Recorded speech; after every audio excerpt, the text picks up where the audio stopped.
Song of Sticks review. What is the worth By Seed. Oh hey, Smagalana.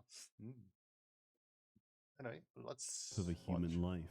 I can't give you that answer, but I can tell you the worth of an elvish life. How much? 62 meat and 17 leather once you really peel them down. Oh. Hey people, Seth here. Despite doing this for several years, I have never figured out how to use a microphone, and for this, Really? I sincerely apologize. Songs of Six is an ambitiously made, self-styled city-state simulator, developed for the better part of 7 years. Now, imagine you start playing the game, and naturally, you play the tutorial. I imagine most people do. The difference, however, is that over 100 hours later, I am still on the tutorial. This is the story of Jackaton, the default starting location for the tutorial, which is named after the developer. We have no mountains, no natural resources, a sprinkle of trees, a small lake, and generally nothing. We're sandwiched between 4 neighbors, the city-states of Tegenval and Sluva, and the empires of Starless and Ulisu. In a word, it's not looking very good for us. In the beginning, you start with a couple dozen citizens and a dream of something greater. Unfortunately, we are Crotonians. These are peaceful, vegetarian pigmen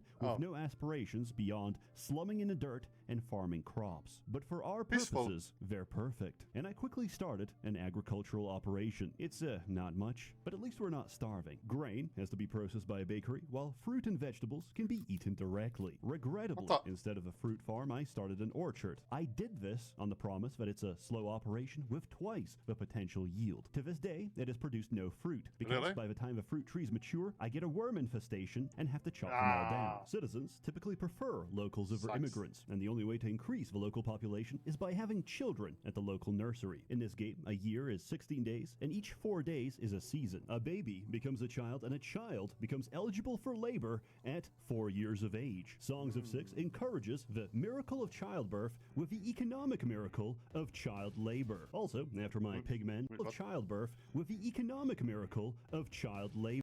Reject to the one of our tunnelers have claimed he saw something in the dark mountain cave. What exactly he cannot say, but he has now gone completely insane. Oh yeah, I cannot wait for that to see that, because there's something with friends that happening, basically. But yeah, the children yearn for the mines, I guess. Also, after my pigmen accidentally snacked on all the vegetables in the nursery crib, I can confidently tell you, infant mortality has no effect on the happiness of your population. Your city lives and dies on happiness. If you fail to keep your citizens happy, you'll start a failure cascade that ends in ruin. The simulation goes down to each individual citizen and measures the average fulfillment of their needs and desires for that particular race. Race is an interesting topic. Some races don't get along. Some races are predisposed to crime. Some races control our educational sector, our labs, and our academia. But what else am I supposed to do when everyone else hates education? I'm talking, of course, about none other than humans. Humans are troublesome, criminal, and have the lowest sanity score of any race, which means an essential component of any healthy human population is an asylum. But they heckin' love science, which is important because this game handles research in a unique fashion. You don't just learn something. No, you research it, and then you have to pass on that generational knowledge across time. Remember, we don't start with paper. We get to that point after multiple generations of oral tradition. And even then, we have to maintain and preserve our existing knowledge against entropy. Almost every other race dislikes intellectualism and prefers to be indoctrinated. This is advantageous, as it fosters loyalty in the absence of happiness. An open mind is an open bussy, its gates unbarred and unguarded. Some might argue that great men are made, not born. In a case of Dondorians, that is literally true, because they appear as fully formed adults at the base of a mountain. For this reason, the only way to get Dondorians is by immigration. They're good at mining, they're good at Minecraft, they're basically dwarves. The Talapi are forest-dwelling elves. They're good with trees and they're good with nature. What else? They're also known for violating human men for several days before. Thus, the great queen Amorot set upon the village and swiftly overran its defenses with her Tilapi host. The children were slain and the women put in chains. For 2 days the men were defiled, then slaughtered and eaten.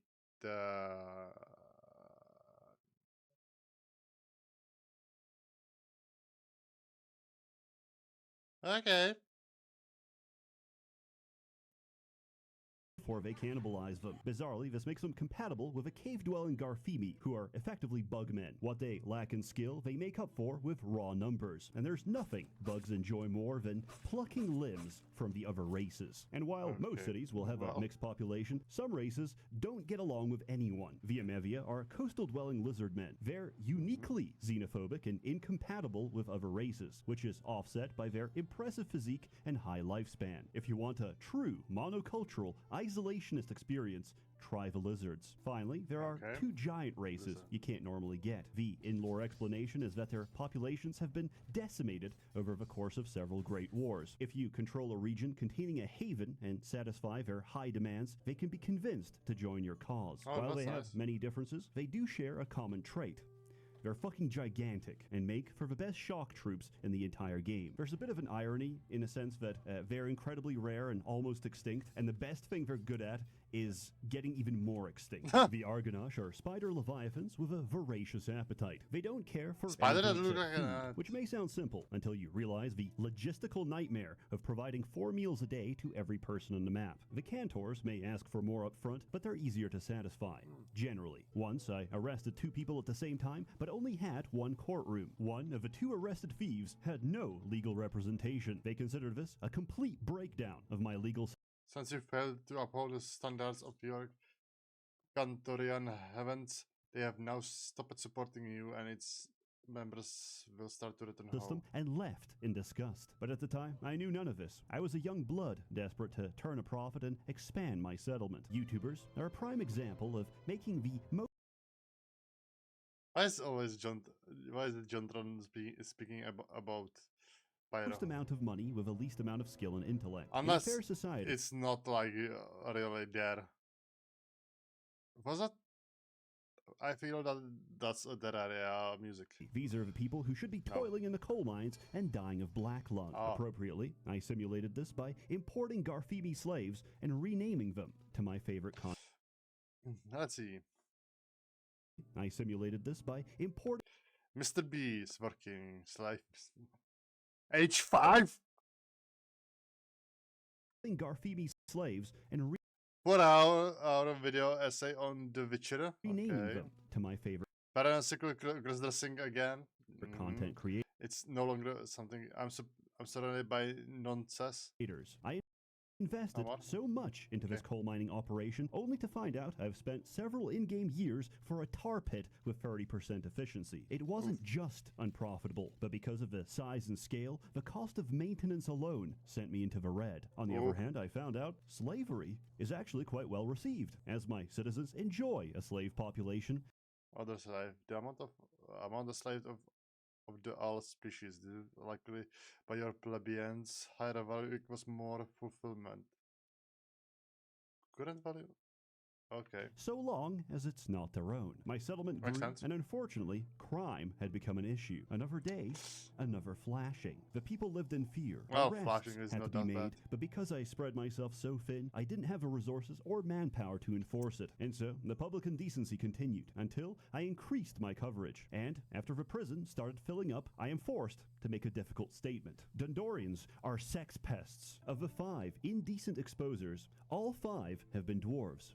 I have no further comment. At this point, I was earning capital by exporting furniture. This game doesn't have a fixed economy. Trade prices fluctuate and work on the rules of supply and demand. Basically, if you can make your own, that's strongly encouraged. If you have excess to sell off, that's good too. But overtrading a commodity can apply disproportionate pressure on the value, which is minimized by the number of trade partners. So, if you want money, you better diversify. But if you don't, poverty also has its advantages. If our treasury is empty and we're dead broke, guess what? Our diplomatic gifts mean a whole lot more, which is important because of...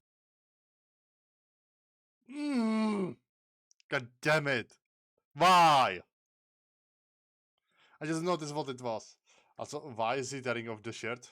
If our reputation drops to 0 with any of the 4 factions bordering us, we're getting invaded. And with a current standing army of 0 men, I don't fancy my chances. So I would intentionally dip my savings into the red, plead, cry, and defecate in front of my neighbors, and a pathetic display made me an unattractive target for assault. I would reputation farm into the multiple thousands so I could reliably forget about it for the next dozen years, while enjoying the benefits of almost zero taxation on all trade. This gave me a lot of time to experiment and figure out what I'm doing. Firstly, I tried mining gemstone. Subsequently, I failed at mining gemstone. Instead, I used the natural fertility of Jacketon and turned it into an opium plantation. I still had a lot of Garfimi slaves left over and put them to work in fields of poppies and cotton. However, I got overly ambitious and my bugs got to work in why do they have shit on that fields base, of poppies and cotton. However, I got overly ambitious and my May the gods help us. The slaves are rising up to their masters. They claim to have had enough of your mistreatment and are now bent on ending your rule. Should they reach the throne, they will part with a good chunk of our riches and resources, and we shall be through disgrace. Call in the troops and smite them while there still is time. 500 slaves? bugs got a little rowdy. There is no other situation where the following words can be said. The cotton pickers are having another uprising. Subsequently, we abolished the practice. Not on moral grounds, but because they robbed my throne and took just about everything. The first slave had captured the throne through low cunning. The wretches have plundered our stores and our treasury before deserting their master. May the gods help us through this winter. Happiness was at an all-time low among my Dundorians, so I tried producing alcohol and opened a tavern. Demand outstripped supply. Access was terrible and supplies were so low that it just made them angrier. So I tried satisfying food preference instead. Mushrooms, fish, complex proteins. Then I restricted everyone to just eating bread, and they were happier. Additionally, I tried introducing fine dining in the form of restaurants, and almost lost the The subject has enough of you and your rule. They have risen up, determined to show their displeasure by murdering and vandalizing. The only way to quell these rebels is by calling in the military. Set them to mopping up. Guards will also do their fair share. Riots will also subdue naturally without action in time. We have reports of 205 rioters. The following species have joined: Cretonians, Dundorians, humans. Well, that's just America right now. That's just America right now. the game to a public riot. Not only did I fail to meet supply, but each time I did so, a citizen would starve, spiraling into a vicious loop. Their desire for the McMenu was so strong that it overrode their survival instinct to eat street food, preferring instead the embrace of death. This was not a plague of famine. It was a plague of choice. After the many lessons learned, alcohol is haram, cooking is forbidden, and our entire food pyramid is bread. Finally, I did make a breakthrough in citizen satisfaction. It turns out that when I select and look at a random peasant, they are not meant to be caked in shit. And only after building bathhouses 40 hours into the game did I make that connection. Around this time, I also realized, after reading the tooltip, the reason for my insane cost of maintenance. You see, buildings have walls. Walls increase isolation. I did not build any walls. Do I have to rebuild my entire city? Yes. So, wait. What? It was all open? I did. I rebuilt the whole thing, and I learned to love city planning. Building design is incredibly fun, and there's no greater satisfaction than having an elegantly designed lavatory for optimal shitting, pissing, and sharding. In the end, you take so much pride in what you've built. Am I coping? Yes, absolutely. But after numerous What? Took him, what, 20 hours of in what? what you've built. Am I coping? Yes, absolutely. This took me 20 hours. I'm not only coping, I'm seating. But after numerous trials and tribulations, I had a stable, diversified economy and a series of shacks resembling civilization. Nice. Also, I promoted a 4-year-old to become nobility. Also, I think that was as one Gold's room. I think. I'm not sure. Of shacks resembling civilization. Yes, that's Asmon Gold's room. Yep.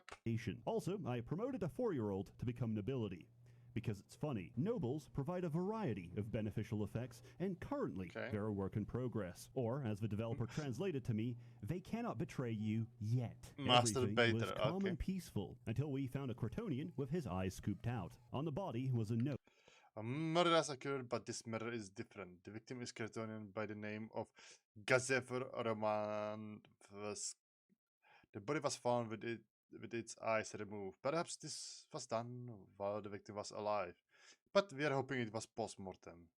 What is even more disturbing is the note that was left. We must hope and pray that this criminal is found and stopped.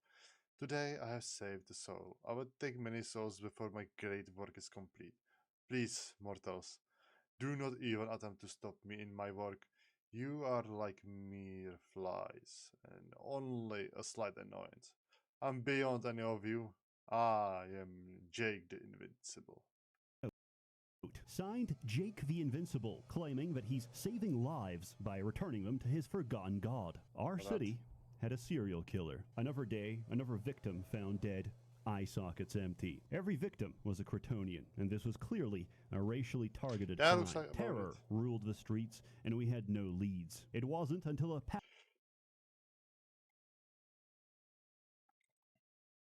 Okay. May the gods save us. Jake the Invincible has struck again. Malfart Green Cutter. 5-year-old was found this morning. Again, a Kryptonian. Again, the body has its eyes removed. My lord, we are dealing with serial killer, preying on our Kryptonian subjects. Fear and discontent is growing. Jake the Invincible must be stopped at all costs. Another note was found. You must be asking yourself by now, why am I doing this? Well, I'm simply continuing the work of my forefathers who were betrayed in the age of Bath. I'm feeding Thorim, the drowned god of the underworld. Once he is fed in full, he will awaken, and together we will rule this world and the pitiful people within. That's the worst thing you can do. Feed a forgotten god because, hey, after you feed him, he will kill you. There's no reward. You will die. That's how it goes. Two eyewitnesses claim to have seen Ifara Calabrae at the scene of the crime on the eve of the murder. The suspect has been interrogated and, while claiming innocence, acts very suspiciously. Sus? We should arrest this person and get a confession through torture, do we? Yes. Passerby claimed to see a Kryptonian woman fleeing the scene. This information didn't add up, but we tortured a confession. The circular has been called. There is no question that RF is the Jake the Invincible, as he has confessed under excessive torture. He will now be sentenced to die. A great day for everyone. All Kryptonians feel safe again. Wasn't it supposed to be a woman? Confession out of him, and they pleaded guilty to all crimes. The serial killings promptly stopped. That's Jake nice. the Invincible was identified to be a middle-aged Kryptonian woman predating on her own people. We sent the killer into the arena to be chopped into pieces for the spectacle of a crowd. Nice. We gave their body as much respect as it deserved. We pissed on it and dumped it into a mass grave. Nice. Serial killings are rare, and they're not often so straightforward. You might get the wrong guy and torture out a false confession, or the trail simply goes cold from lack of evidence. Eventually, beyond exports and fields of opium, I found the most lucrative source of cash. I would intentionally reduce my army down to zero to try and entice rebels to attack my city. The moment this happens, I hire mercenaries, crush the invaders, and sell off their loot for fat stacks. This sent me from borderline broke to $500,000 in the bag. Now, hiring mercenaries is incredibly expensive. Paying them is even more expensive, but they handle their own supplies and they're instantaneous. I use them to conquer a neutral region, and as I did, my brain expanded and my neurons started firing, because suddenly I can hire more. For each region under my control, I get access to 5 extra mercenary companies. So I hatched a plan. Take all my money, raise an army of mercenaries, and conquer Winsta, the weakest nation I could find nearby. With each city taken, my numbers increased. Eventually, laying siege to their capital. I sold everything to keep those mercenaries paid. I almost ran out of money. If that siege lasted a day longer than it did, I would have lost. But in the end, it was worth it, because I reached the max limit of mercenary companies, and I could now recruit enough men to overpower anyone. Problem is, they're asking for 750k up front, with a daily fee of 100k. Soldiers of fortune have a steep asking price. But what if the Golden Horde could pay for itself? I've been on the back foot of negotiations, pleading and groveling to my neighbors for mercy, until now. Selling my spoils, I muster a short-lived but massive army, declare war, intercept their army, and immediately sue for peace, to which they have no option but to accept my favorable terms. The best part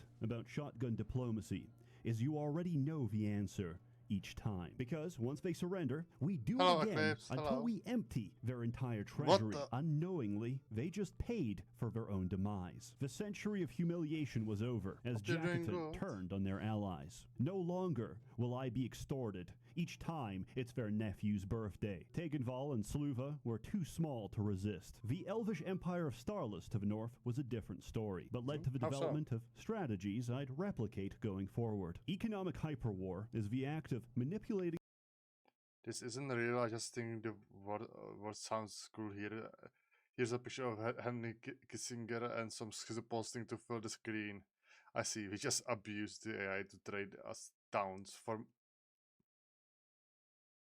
the enemy to take decisions that are numerically beneficial while destroying them internally. We invade cities, sell them back to the enemy, only to invade them again. Then we use them as bartering chips for other cities, take control of those cities, demolish the walls, and advance our front line. We remove the need for extended siege and reduce the enemy to a single fight. There was only one exception to this. As luck would have it, the human empire of Ulisu to the south had the largest standing army in the world. Even if I recruited every mercenary, I would still be outnumbered 2 to 1. So I drained his treasury and I waited. Eventually, he could no longer afford to maintain his army and fell like the rest of them. Jackaton lives by a simple proverb: feed the earth and it will feed you. But we fed the earth so much that nature herself is vomiting up red. There's too many prisoners of war and not enough mass graves to go around. The rest is morbid history as I took the rest of the map. Jackaton is now the single state empire of the world. Resources are limitless, currency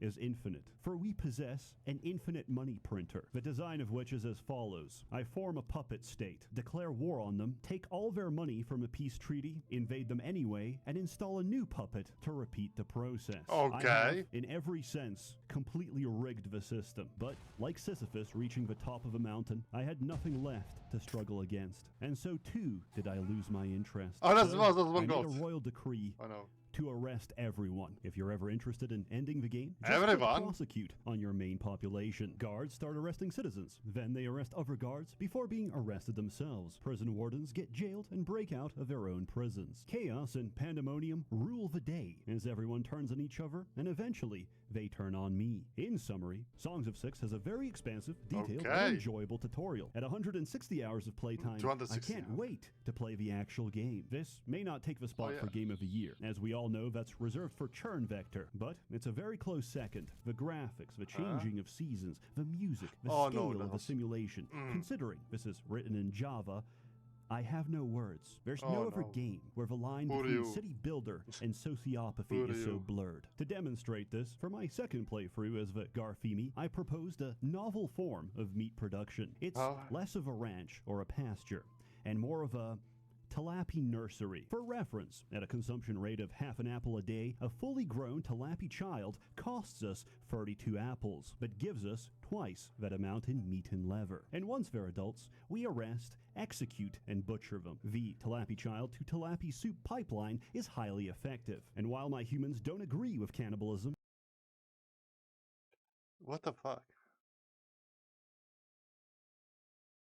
Because they're bigoted chuds that can't grasp the richness of Garfimi culture, their stomachs can't complain. So, what have we learned today? 1. Prisoners are the ultimate cash crop. Labor is a resource, and so are they. 2. Look past people and their differences, and see them instead as a source of protein. 3. Much like real life, retirement is economically unfeasible and exists only as a carrot and stick to motivate the working class. I give this game my highest recommendation. I give it no days of food out of we're about to starve. And because it's mainly one guy and not a corporate entity, I can just ask for a sale. If you're interested, it's 20% off on GOG and Steam for the rest of April. The first 100 to use the link win a free chemical castration or prefrontal lobotomy. Terms and conditions may apply. As always, more content to come, so stay tuned. A warm thanks to the many members of the Merchants Guild generously funding and bankrolling these videos. You're all truly wonderful. Have a good one. Okay, this was something. And, like, interesting, honestly. Holy hell. Is it that long? That's good. Is that Yerma? It's Yerma deposing. Like, holy boy. This was something, honestly. Really interesting and, you know, fun, to say the least. Also interesting on making money. Good video. 10/10. As always. I tell you what, nothing scares you and cheers you up simultaneously more than when you've been into a niche game for a couple of years and Seed stumbles into it. Yeah. Wait, what? The game automatically cuts the infected Narworm trees. You don't have to cut all the trees. You've been balling yourself of fruit. Oh, poor him. But holy boy.